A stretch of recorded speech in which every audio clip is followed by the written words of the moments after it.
नमस्कार।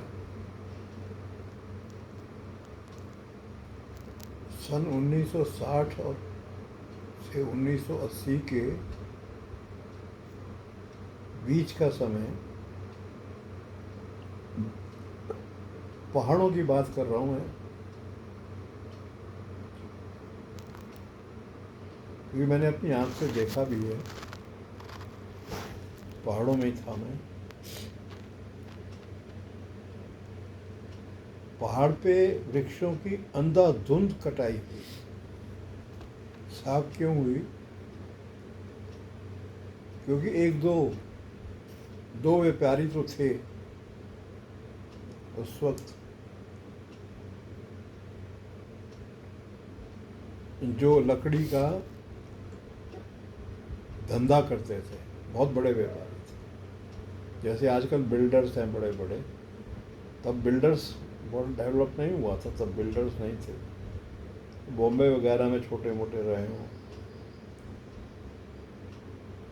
तो ये उत्तराखंड एरिया का सबसे बड़ा व्यापार था और सबसे धनी लोग थे ये। बहुत धनी लोग थे। चीड़ के और देवदार के वृक्षों का कटान हुआ।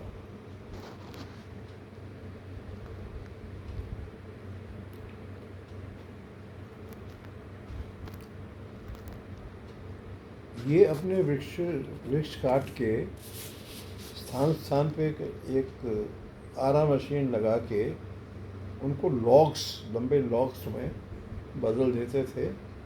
और उसका ट्रांसपोर्टेशन जो मैंने देखा वो तो गंगा में देखा। अन्य स्थानों पे वहाँ की नदियों के द्वारा किया गया होगा। पूरी गंगा नदी में इतने लॉग्स हैं कि आप लॉग्स पे चढ़ के गंगा नदी को पार कर सकते हैं। पूरी सतह भरी हुई। सुना तो पता चला था सस्ता पड़ता है वो ट्रांसपोर्टेशन, ट्रक से महंगा पड़ता है। अब इतनी बड़ी हानि पहाड़ों को पहुंची है।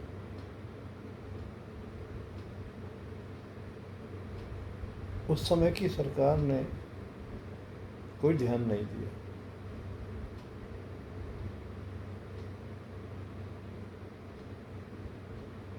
बीच में एक व्यक्ति प्रकट हुए, सुंदरलाल बहुगुणा। आपने बहुत लोगों ने नाम सुना होगा, जिन्होंने चिपको आंदोलन चलाया था, जो अब फिर थोड़ा सा शुरू हो रहा। उनके आंदोलन का मकसद ये था, कोई पेड़ काटने आए तो पेड़ से चिपक जाओ। और बहुत लंबी लड़ाई लड़ी उन्होंने। बाद में दुनिया ने इस लड़ाई को पहचाना और सम्मान दिया। फिर उनको पद्म भूषण या कुछ इस प्रकार का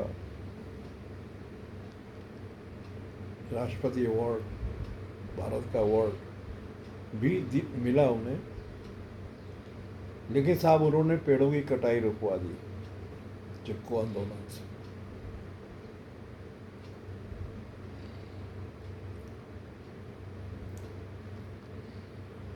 अब उतना पेड़ तो नहीं काट पा रहे, आज नहीं कट सकते,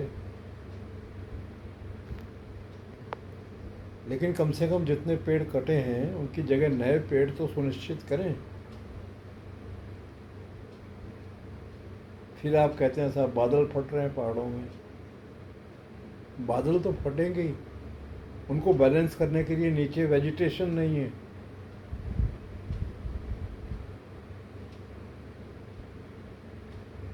गांव के गांव उजड़ जाते हैं।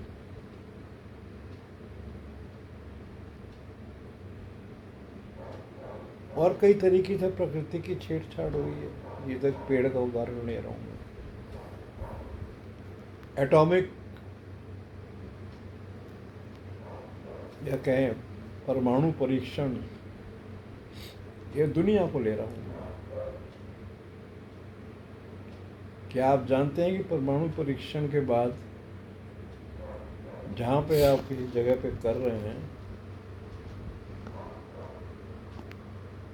उसका दुष्प्रभाव प्रकृति पे पड़ रहा है? कभी सोचा गया है?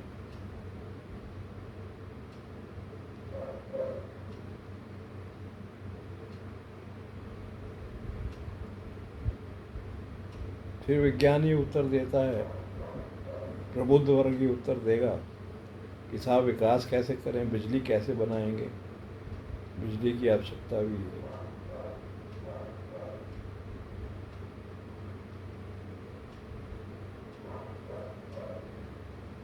आजकल सोलर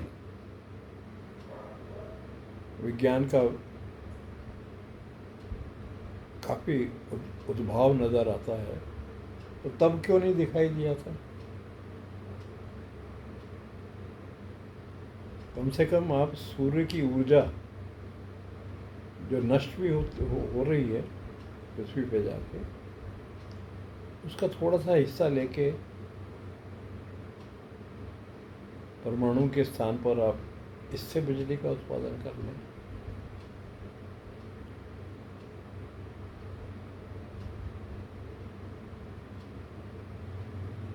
या कोई नया तरीका निकालें, खोज करें।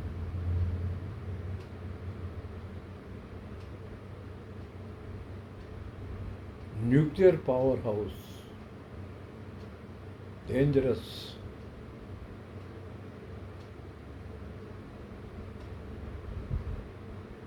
युद्ध हो जाता है दो देशों में, अगर एक देश दूसरे के न्यूक्लियर पावर हाउस को डैमेज करता है तो उससे जो लीकेज होगा वो प्राणघातक हो जाएगा।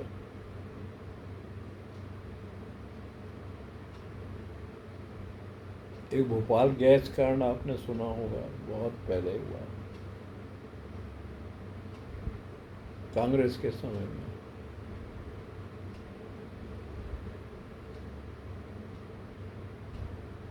जगह स्थान मुझे याद नहीं आ रहा कहाँ हुआ, गैस लीक कर गई और आसपास के लोग मरना शुरू हो गए। कुछ लोग जो भाग सकते थे दूर भाग के जान बचा ली, कितने ही लोग मारे गए उसमें, गैस लीक कर गई। जब गैस लीक कर सकती है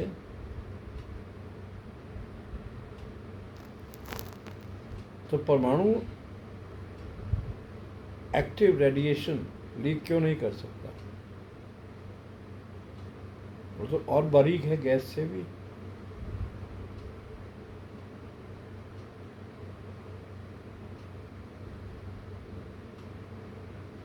प्रश्न यहाँ पे ये आता है कि छेड़ा क्यों ऐसी चीज को जिसका नियंत्रण आप नहीं कर सकते?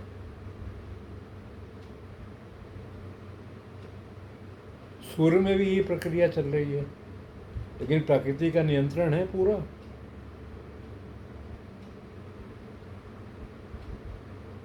जो नियंत्रण प्रकृति कर रही है, क्या हमारे पास इतनी शक्ति है इस नियंत्रण को हम कर सकें? नहीं। विनाश विनाश देखने की आदत पड़ गई है। होने दो, 2-4 हज़ार लोग मर जाएं, कहीं लोग बीमार पड़ जाएं, अस्पतालों में भर जाएं बीमारों, होने दो,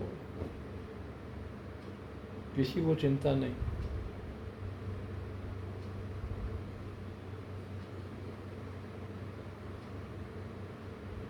मैं तो कहता हूँ कि रोग के बहुत से बैक्टीरिया जो डेवलप हुए, वायरस डेवलप हुए, इसका कारण हम ही हैं।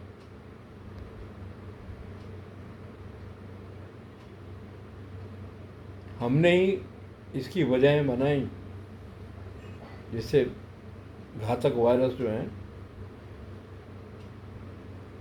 वातावरण में उत्पन्न हो गए।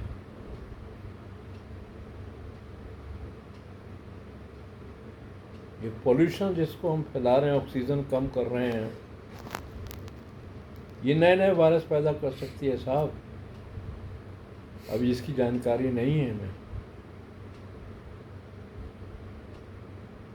तो प्राकृतिक जीवन की तरफ लौटें धीरे धीरे,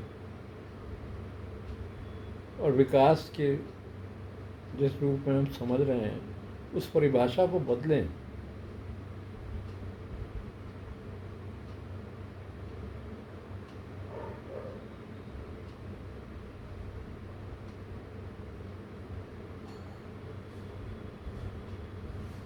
अब तो शहर से भाग के जाएंगे भी कहाँ, अब गांव में भी वही सब शुरू है।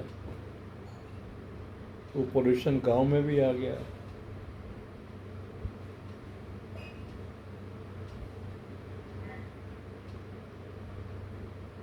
चलिए, इतना ही कहना। धन्यवाद। जय राधा कृष्ण, जय महानंदमयी।